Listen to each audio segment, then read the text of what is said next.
চিন্তা করছেন? তো এই বোনের হক না দিয়ে যারা খাচ্ছে ভাইয়েরা, এরা কি খাচ্ছে? হারাম ভক্ষণকারী। কোথায় যাবে না?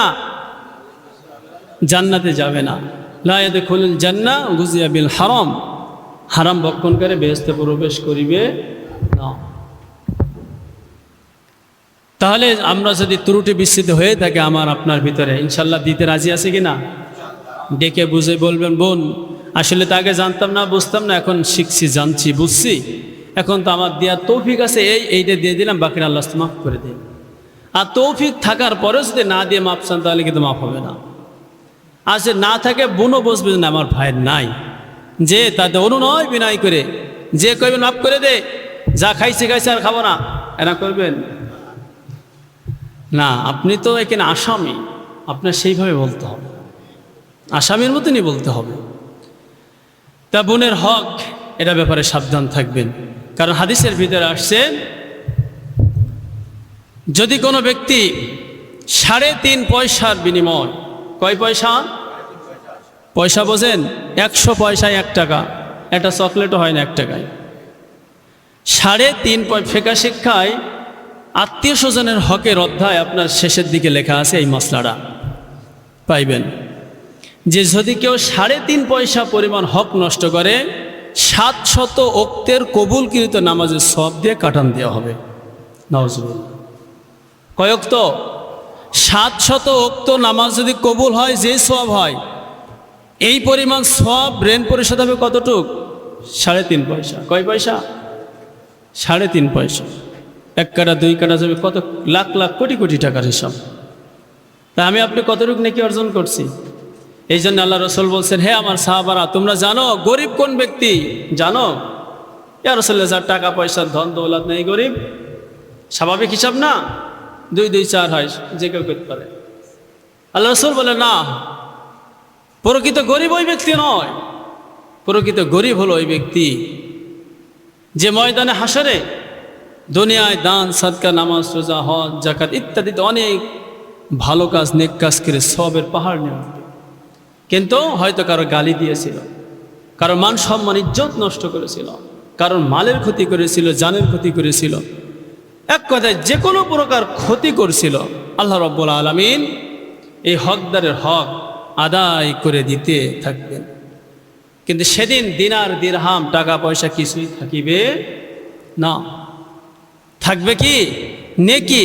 নেকি দিয়ে তার এই হক আদায় করে দেওয়া হবে। আল্লাহ রসুল বলেন যে এক পর্যায়ে নেক শেষ হয়ে যাবে, কিন্তু ঋণ পরিশোধ হবে না। তখন হকদারে গুনাহ নিয়ে পাওনাদারে মাথায় দেওয়া হবে। নাউজুবিল্লাহ। তখন এই গুনার বোঝা নিয়ে ওই ব্যক্তি জাহান্নামী হয়ে যাবে। তাহলে দুনিয়াতে ছিল বড় নেককার আল্লাহওয়ালা মানুষ, অনেক সওয়াব, আবার হাসরে উঠছে সওয়াব নিয়ে, কিন্তু যখন বিচারে কাটাকাটি হয়ে গেছে তখন আর কিছু নাই, শুধু গুনার। আল্লাহ রসুল বলেন যে শুধু মানুষই নয়, শুধু জীব জানোয়ারও যদি কেউ কারোর প্রতি অন্যায় জুলুম করে, আঘাত করে, একটা শিংওয়ালা বকরি যদি শিংবিহীন বকরির গায়ে অন্যায়ভাবে আঘাত করে, আল্লাহ পাক এরও প্রতিশোধ দিয়ে দিবেন। কিন্তু তাদেরকে আল্লাহ পাক প্রতিশোধ দিয়ে দেওয়ার পরে বিচারের পরে বিলীন করে দিবেন, শেষ করে দিবেন। কিন্তু মানুষের তো শেষ নয়, এরপরে এই ফল অনুযায়ী জান্নাত জাহান্নাম কি ভোগ করতে হবে। তা আমরা হকদারের ব্যাপারে সাবধান থাকবো কি না? অনেক সাবধান থাকতে হবে। অনেকে অটো চালান, 3 টাকার ভাড়া 4 টাকা করে নেবেন না। লোকটা দেখা যায় নতুন নতুন, কি দেখা যায়? নতুন দেখা যায়। আমি সর্বপ্রথম যখন বরিশাল গেলাম, আমি তো চিনি না, একা একাই গেছি। এই আবুল কাকু আমাদের কেন্দ্র প্রধান সাহেব, উনি আমার ঠিকানা লিখে দিলেন। তো উনি যেইভাবে গিয়েছেন সেইভাবে ঠিকানা দিয়েছে, ঠিক আছে। আমি গেছি, আমি যে নামছি মনিহার। কোথায়? আমারে কইছে আপনি যে মনিহার থেকে টার্মিনাল যাবেন, টার্মিনাল থেকে তাই মুরলি আসবেন, ঠিকানা দিচ্ছে, বুঝছেন? কারণ উনি ওইভাবে আইছে, কিন্তু আমার গাড়িওয়ালা নামাই দিছে কোথায়? মনিহারে। আমি যে কইছি আমি টার্মিনাল যাব, বেসপাড়ার ভিতরে যে গিয়েছি, গাড়িওয়ালা কাছে আপনি যাবেন? আমি কাছে আমি লঞ্চ ঘাট যাবো। কইতে আপনি টার্মিনাল দিয়ে যাবেন, কেমনি সুদা বক্সার দিয়ে তাও যাই। তখন আমতলা মেডিকেলে মোড়ে নামছি, সেমনি বলে ওই জায়গায়। এটা তো উনি ওই পথে গেছেন, হিসাব দিয়েছিলেন, বোঝার জন্য বলছি। তা সর্বপ্রথম আমার যে ভাড়া রাখছে মোটরসাইকেল যে আমি গেছি, আমার দ্বিগুণ, প্রায় দ্বিগুণ ভাড়া রাখছে। দেখছে লোকটা নতুন, কখনো দেই নাই মাদ্রাসায়, চেহারাই তো বোঝা যায় এলাকার গাড়ি না। পরবর্তীতে আমাকে দেখলি লোকটা চিনি যে আমার কাছ থেকে ভাড়ায় ডবল রাখছি। তো হয়তো বলতে পারেন যে আমরা ভ্যান চালাই, তো অনেক সময় ভ্যান চালক এইভাবে দুর্নীতি করে। এটা করবেন না, পারলে উপকার করবেন। যদি কখনো কেউ বলে ভাই আমার টাকা নাই, উপকার করবেন। কি করবেন? কারণ উপকার করলে লস আপনার না আমার, যে উপকার করবে তার। ক্ষতি করলে কার ক্ষতি? এটা কি বোঝেন? আল্লাহ রসুল বলেন মান সাতারা মুসলিমান সাতারাহুল্লাহ। এই হাদিসটা অনেক লম্বা চওড়া। আল্লাহ রসুল বলছেন যদি কেউ কারোর অভাব দূর করে দেয়, আল্লাহ রাব্বুল আলামিন পরকালে তার বড় ধরনের একটা অভাব দূর করে দিবেন। সুবহানাল্লাহ। দুনিয়ার অভাব আর পরকালের অভাব কি এক? যদি কেউ কারোর ক্ষমা করে দেয়, আল্লাহ রাব্বুল আলামিন তাকেও ক্ষমা করে দিবেন। সুবহানাল্লাহ। যদি আপনি আরেকজনকে ক্ষমা করতে না পারেন, আমি আল্লাহর কাছে ক্ষমার আশা রাখতে উপযুক্ত নয়। আমি নিজে একজনের ক্ষমা করতে পারি না, আমি আল্লাহর কাছে ক্ষমা চাই কেমনি? আল্লাহ রাসূল আরো বলেন যদি কেউ কারোর দোষকে গোপন করে, আল্লাহ রাব্বুল আলামিন সাতারাহুল্লাহ ইয়াউমাল কিয়ামah, ময়দানে হাসরে তার দোষকে গোপন করবেন। সুবহানাল্লাহ। আজকের আমি এখানে বসা আছি, হাফিজ সাহেব বসা আছেন, আরব পেছনে মুরব্বী আছেন, সামনে আছেন শিক্ষার্থী, তাই না? আমরা দোষে গুণে মানুষ, কম বেশির বাইরে কেউ নাই। আল্লাহ রসুলই বলছেন কুল্লু বানি আদম খাত্তাউন, প্রত্যেক বনি আদম কম বেশি কিছু না কিছু গুনাহগার। নবী রসুল বাদে সকলে কি আমরা কম বেশি? আমি আপনি রাতের অন্ধকারে গোপনে প্রকাশ্যে প্রত্যেকের জীবনের হিস্ট্রি নিজে জানি। এই দোষগুলো যদি আমার আপনার কপালে গায়ে সাইনবোর্ড লাগানো থাকতো, মানুষ যদি জানতো, এই জায়গায় আমার আওয়াজ আপনারা শুনতেন না। মেহরাবে উঠে যে অস্কার হুজুররা মেম্বারে যদি তার জীবন হিস্ট্রি আল্লাহ পাক যদি মানুষের সামনে প্রকাশ করাই দিতেন, এর ধারেও যাইতে না, মসজিদের ধারেই যাইতে না মানুষ। আল্লাহ পাক দয়া করছেন না? আমাদের দোষ গোপন রাখছেন না? এইভাবে পরকালে আমাদের দোষটা গোপন থাকে, এটা আমরা চাই না? চাই না? তাই কাদের দোষ আল্লাহ পাক গোপন রাখবেন? মান সাতারা মুসলিমান, যে ব্যক্তি কোনো মুসলমানের দোষ গোপন রাখবেন, সাতারাহুল্লাহ, আল্লাহ পাক তার দোষ গোপন রাখবেন। সুবহানাল্লাহ।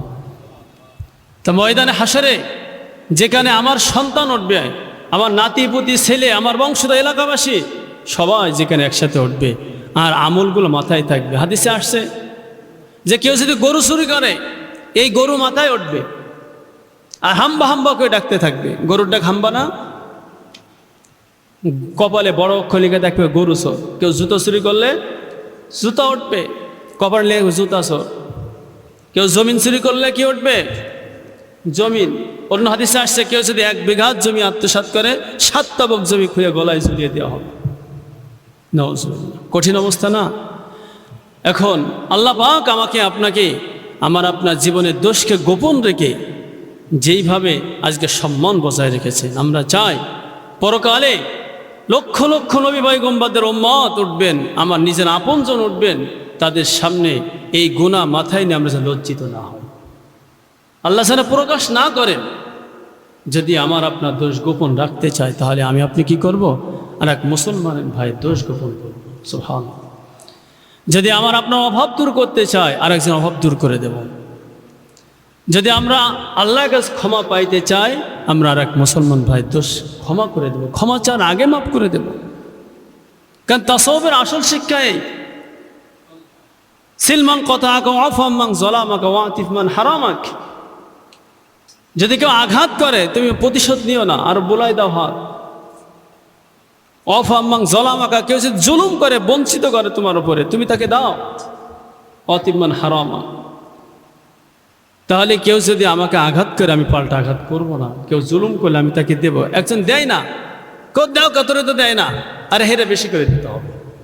এই ইসলামের শিক্ষা আপনি দিয়ে দেখেন, আপনার ভাইয়ের সাথে, একে অন্যের সাথে যে মনোমালিন্য, প্রতিবেশীর সাথে, আপন বাপ মায়ের সাথে, আপন আত্মীয় স্বজনের সাথে যে আপনার বঞ্চিত করে, আপনি হাইতে তার বাড়ি যান, দেখি কেমনে থাকে। কিছু লাগবে না, টাকা পয়সা লাগবে না, যার সাথে শত্রুতা একটু সালামটা বেশি বেশি দেবেন তার সাথে, দেখি কেমনে আপনার শত্রুতা থাকে। বিনা টাকায় শত্রুতা চলে যাবে, সমাজে পরিবারে শান্তি ফিরে চলে আসবে। আমরা এটাই চাই। তাহলে কোন কথা থেকে আসছিলাম যে মৃত্যু ব্যক্তির ত্যায্য সম্পদ ছেলে পাবে, মেয়ে যা পাবে ছেলে তার ডবল পাবে। তা আমরা ছেলে মেয়ের হকের ব্যাপারে সাবধান থাকব। ছেলে মেয়ের হকের ব্যাপারে কি থাকবো? মূল কথাতে আসছিলাম যে তাকুনুল আরদু খুবজাতা ওয়াহিদা, ময়দানে হাসরে কঠিন মুহূর্তে একখানা রুটি উঠবে, এই রুটি উঠতে থাকবে, ঘুরতে থাকবে মাথার পরে, যে এক টুকরা খাইবে কিয়ামতের ময়দানে 50,000 বছরের কঠিন বড় একটা দিন, কষ্টের মুহূর্তে আর তার ক্ষুধা লাগবে না। তো এই রুটি তারা পাবে, কিতাবে লেখা আছে, যারা হারাম থেকে বেঁচেছিল। সে হারাম কোনগুলো তার বর্ণনা দিচ্ছিলাম, সুদ, ঘুষ, চুরি, ডাকাতি, পরের হক নাজায়েজ তরিকায় ভক্ষণ করা, তারপরে বুনে যা পায় তাদের না দিয়ে ভাইরা যারা খাচ্ছে অন্যায়ভাবে, এগুলো কি হারাম। পরের জমি টাকার বলে নিজের নামে রেকর্ড করে নিয়ে খাচ্ছে, এটাও হারাম। কতক মুসলমান বিনা অনুমতিতে পরের গাছের আম, জাম, তাল, বরই, কলই শাক ইত্যাদি যা খাচ্ছে তাও কি হারাম। এগুলো কি মানুষ শুকরে গোস্ত যে হারাম মনে করে, এই পরের জিনিস যদি হারাম মনে করতো, তার রাস্তায় সোনার দোলা পড়ে থাকতো, কেউ নিত না, এটা আমার না। পূর্বে অনেক ইতিহাস পাওয়া যায়, এইভাবে পাওয়া গেছে কিন্তু নেয় নাই। কিতাবের ভিতরে আসছে যে এক ব্যক্তি, এক মুসলমান, তাদের ভিতরে তাসাউফ, তাদের ভিতরে শিক্ষাগুলো কেমন ছিল।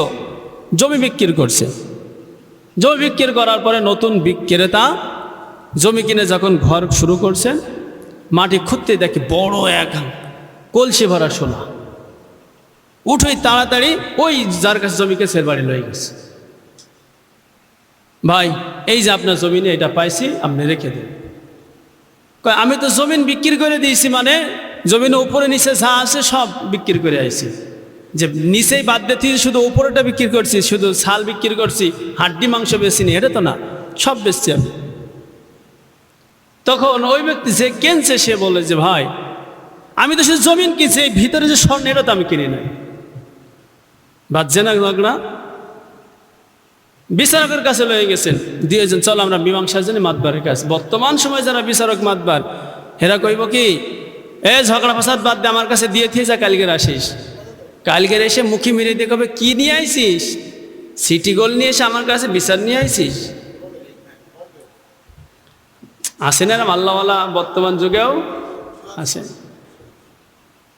তখন বিচারক চিন্তা, ব্যাপারটা তো কঠিন, কেউ নিতে চায় না, কি করবেন? তখন বলে ঠিক আছে, তোমার কি ছেলে আছে, তোমার মেয়ে আছে উপযুক্ত? বলে হ্যাঁ। তখন বলল ঠিক আছে, এই ছেলে মেয়ের বিবাহ শাদীতে লোকজনকে দাওয়াত করবা, সবাইরে এই টাকাতে খরচা করে খাওয়াইতে হবে। সোহান হেরস, তাসবের একটা মাসলা হেরস, অবৈধ লোভলালসকে হেরস বলে। হালাল হারামের তমিজ পার্থক্য না করে, এটা হলো আলামত। দেখেন তাদের ভিতরে আসলেই যে আমলগত ছিল। আমরাও চেষ্টা করি, আগেই বলছিলাম, যদি আপনি চেষ্টা করি, যদি আমার শক্তি তৌফিকের বাইরে চলে যায়, আল্লাহ পাক আমার চেষ্টা অনুযায়ী আল্লাহ আমাকে মাফ করবেন। যেভাবে হাদিসের ভিতরে আছে, ইলম শিখতে শিখতে মারা গেছে, চেষ্টা করেছে, প্রত্যেক জলসায় আসতো, শিক্ষার চেষ্টা করত, কিন্তু পারে নাই, হায়াত ফুরিয়ে গেছে। আল্লাহ পাক কবরে কয়জন ফেরেশতা দিবেন? 2 জন। সুবহান। এখন আপনি আসেনও না, জানো, ছাত্র হন না, শেখেনও না, আপনার কবরে ফেরেশতা দেবে? কোশ্চেনকাল হতে পারে না। তো ছাত্র হয়ে মরতে হবে। তো এইভাবে আমাকে আপনাকে চেষ্টা করতে হবে। আল্লাহ সকলকে তৌফিক দান করুন, আমিন।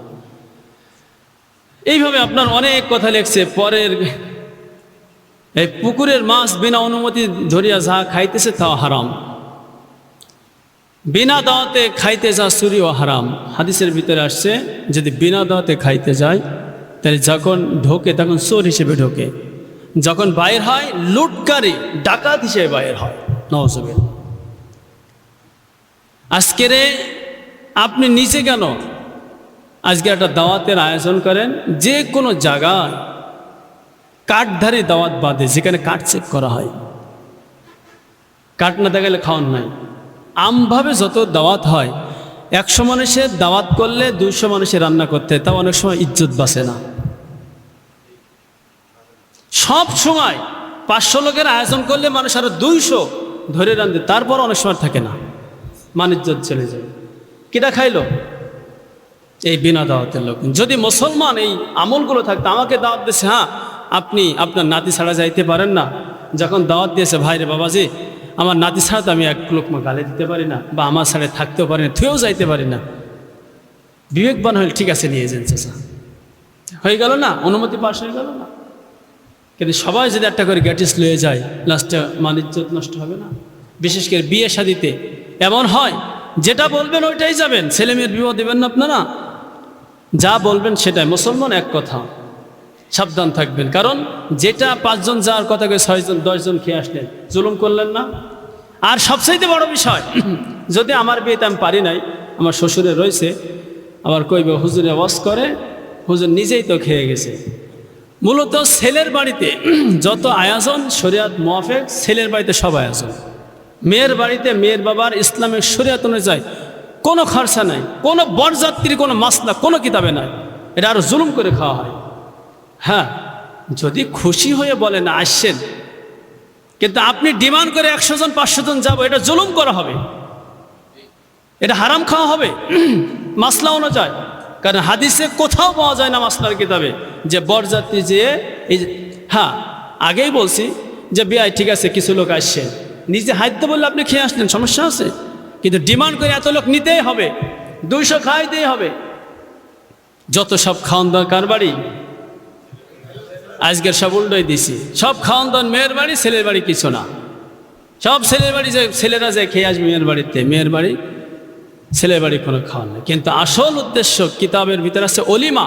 অলিমা বলা হয় ছেলের বাড়িতে ছেলের আত্মীয় স্বজন, মেয়ের বাড়িরও কিছু লোকজন দাওয়াত করে খাওয়াইবে, এটার নাম অলিমা। এই বরযাত্রীর খাওয়ান কোথাও নাই। তাহলে যদি ইচ্ছা করে কিছু যাইতে বলে আইলা আলহামদুলিল্লাহ, তাই না?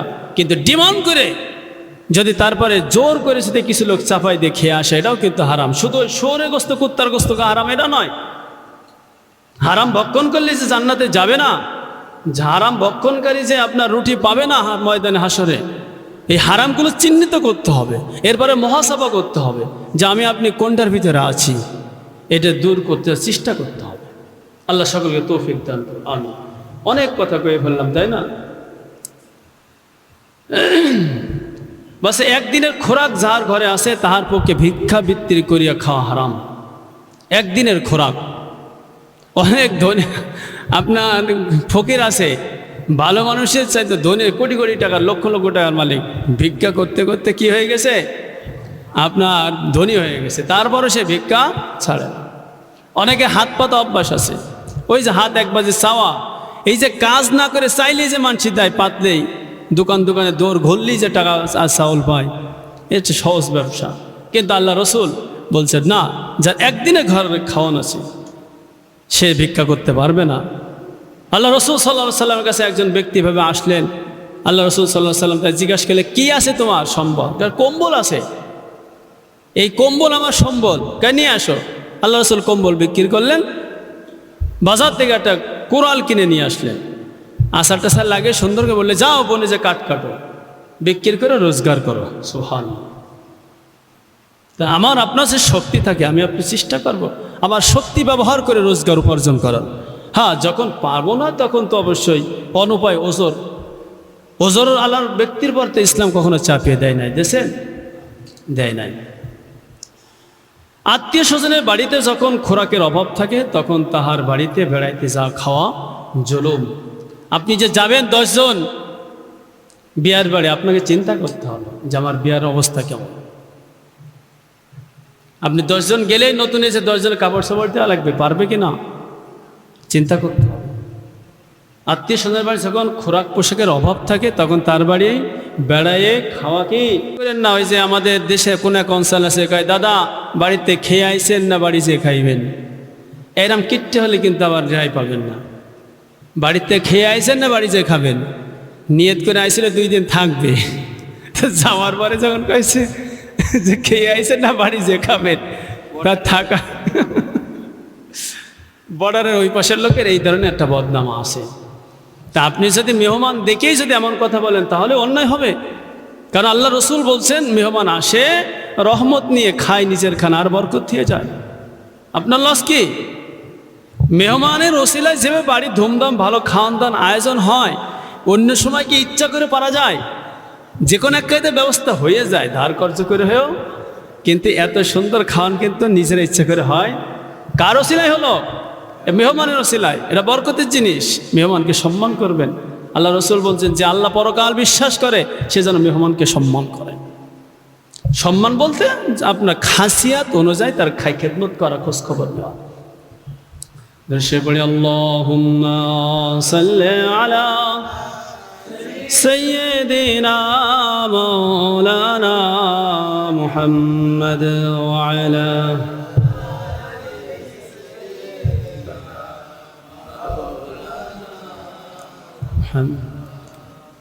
তাহলে ওয়াজ শুনতে হয় জীবনে একবার, আর আমল করতে সারা জীবন। কিন্তু সারা জীবন ওয়াজ শুনবে আর আমল করবেন একদিন বা করবে না, তারা কিন্তু পরকালে সফল কাম হতে পারবে না। পড়া একবারই পড়বেন, কিন্তু মনে রাখতে হবে আজীবন আমল করার জন্য পরকালের স্বার্থে। এই হক হুকুক সম্পর্কে বর্ণনা করছিলাম, মুআমালাতের থেকে শুরু করছিলাম, তাই একটার থেকে আর একটার থেকে অনেক দূরে চলে গিয়েছিলাম। তাহলে আখিরাত কিতাবের ভিতরে আসছে যে পিতামাতার হক, পিতামাতার হাসরের দিন পিতামাতার হক নষ্টকারীর অবস্থা। এক ব্যক্তি আল্লাহ রসুলকে প্রশ্ন ইয়া রাসূলুল্লাহ, পিতামাতার মানে সন্তানের উপর পিতামাতার হক কি? নবী করিম সাল্লাল্লাহু আলাইহি ওয়াসাল্লাম বলে, পিতামাতায় তোমার জান্নাত, পিতামাতায় তোমার জাহান্নাম। হুমা জান্নাতুকা হুমা নারুকা। তোমার ইচ্ছা হয় তাদের খায় খেদমত খুশি করে জান্নাতে যাও, তাদের অবাধ্য থেকে তুমি জাহান্নামে চলে যাও। নাউযুবিল্লাহ। এক সাহেব বসে, ইয়া রাসূলুল্লাহ, আমার বাপ মা যদি মুশরিক হয়, কাফের কাফের, তাহলেও কি তাদের সাথে ভালো ব্যবহার করতে হবে? আল্লাহ রসুল বলেন, হ্যাঁ, তার সাথে ভালো ব্যবহার করতে হবে। বাপ মা যদি কাফের মুশরিক অবাধ্য হয়, আল্লাহ রাব্বুল আলামিন এখানে একটা সুন্দরভাবে পয়েন্ট রেখে দিয়েছেন।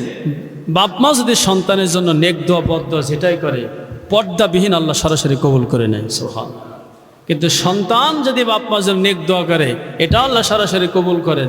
কিন্তু সন্তান যদি বাপ মা নামে লানত দিতেই থাকে, এটা কবুলের ব্যাপারে রসুল কোনো গ্যারান্টি দেয় নাই। কিন্তু বাপ মার উভয়টাই দিয়েছে, ভালোটা মন্দটা। এই জন্য বাপ মাও কিন্তু একটা বড় জিনিস। 40 উসুল নিয়ে দিন, 40টাই আপনাকে পাশ করতে হবে। 40টাই কি করতে হবে? তা বাপ মার হক, এটা একটা 40-এর এক উসুল না, এটা বাদ দেওয়া যাবে? এ ব্যাপারেও সাবধান থাকতে হবে। কারণ বাপ মা এমন একটা জিনিস, লক্ষ লক্ষ টাকার হজ করে যেটা না হয়, কিন্তু বাপ মার দিকে নেক নজরে তাইলে এইভাবে এক একটা তাগানোর বিনিময়ে আল্লাহ পাক কবুল হজের সব দান করেন। সুবহানাল্লাহ। আল্লাহ পাক আমাকে আপনাকে বঞ্চিত করছেন। এখানে সবাই গরিব মানুষ, হজে যাওয়ার মতন তৌফিক আলা কোনো লোক দেখে না। হজ তো দূরের কথা, হজে যে প্লেনে উঠতে হয় ঢাকার থেকে, অনেকে ঢাকায় যাওয়ার পয়সাও নাই, এমনও লোক আছে। এই আজকের আসছি তারপরে হাজারখানিক খরচা, আইতে যাইতে খাওয়ার লোন দে কয়টা। তাহলে আল্লাহ রসুল বলছেন যে পিতামাতার দিকে যে ভক্তির নিয়েতে, অর্থাৎ তাদের বাধ্য থাকবে এই নিয়েতে যদি নেক নজরে তাকায়, তাহলে এক একটা তাকানোর বিনিময়ে কি হয়? এক একটা কবুল হজের সওয়াব হয়। সুবহানাল্লাহ। তাহলে আমি আপনি গরিব আর ধনী মানুষ যারা কোটি কোটি টাকা, 5 লাখ 7 লাখ টাকা হজ করে আসে,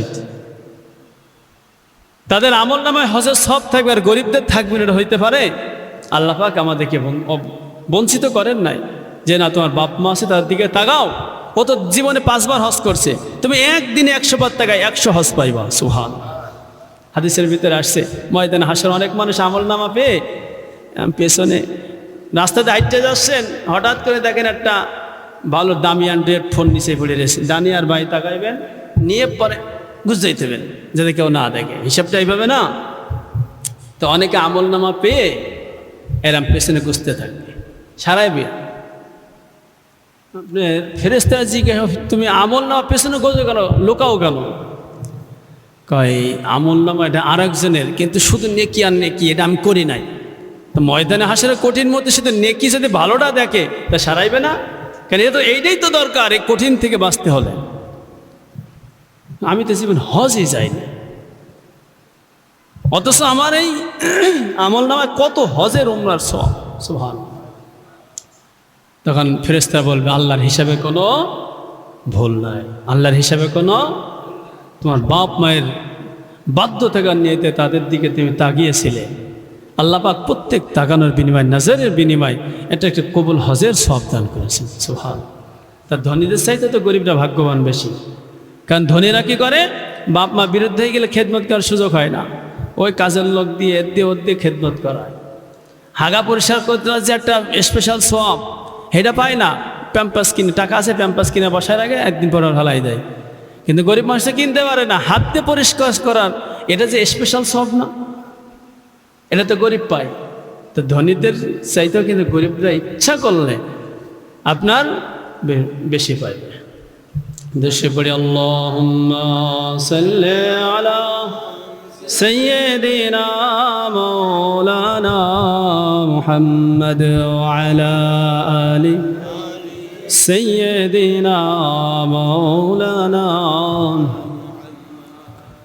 তওবার এলাজ হলো না, তওবার আলামত কি? খৌফে ইলাহি। তওবার আলামত কি? যতক্ষণ পর্যন্ত আল্লাহর ভয় মানুষের না পয়দা হয় ততক্ষণ মানুষ তওবা করতে সক্ষম হয় না, গুনার কাজে লিপ্ত না হওয়া সবব। তাই তওবার সবব কি? সবব হলো খৌফে ইলাহি, আল্লাহর ভয়। খৌফে আল্লাহর ভয়। এই আল্লাহর ভয় তখন হবে যখন আপনি এই পরকাল, জান্নাত, জাহান্নাম, কবর, হাসর, এই আহলে আখিরাত একটু বেশি বেশি পাঠ করবেন।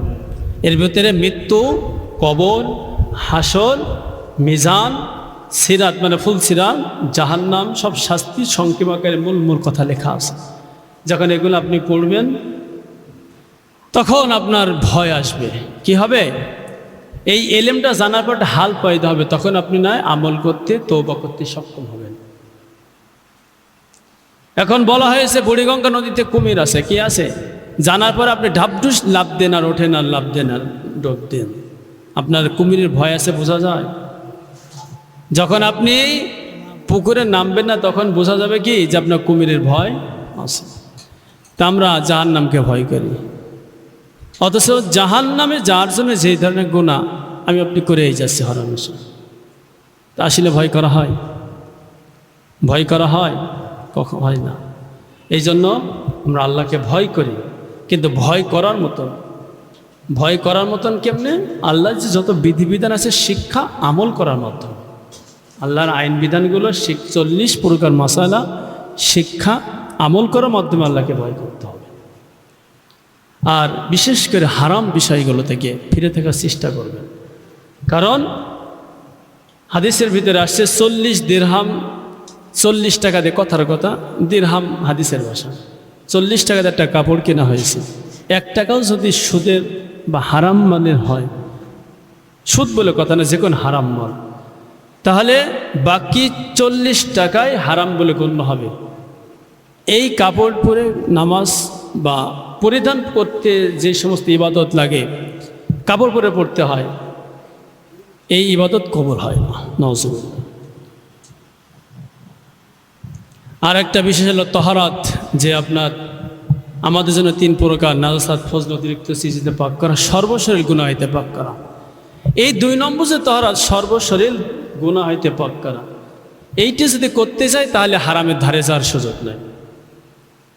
হাত দিয়ে তো অন্যায় হারাম জিনিস ধরাই তো হাতের অপবিত্র, চোখ দিয়ে দেখা অপবিত্র, কান দিয়ে শোনা অপবিত্র, অন্তরে খারাপ কল্পনা করা এটাও কি অন্তর অপবিত্র, আর অন্য না আছে। এইভাবে যে কোনো অন্যায় কাজ, পাপ কাজের দিকে ধাবিত হওয়া, এটা যেই অঙ্গ দ্বারা করা হয় অঙ্গটা নাপাক হয়ে যায়। কি হয়ে যায়? এই জন্য যে কোনো প্রকার হারামের ব্যাপারে আমরা অবশ্যই সাবধান। অনেকে ব্যবসা করেন, আপনি ব্যবসা করেন, ভাই আমার এটা 3 টাকা দাম আছে, কিন্তু অনেকে আছে কসম খায়, বলে ভাই এটা আমার বেচলে লস হয়ে যাবে।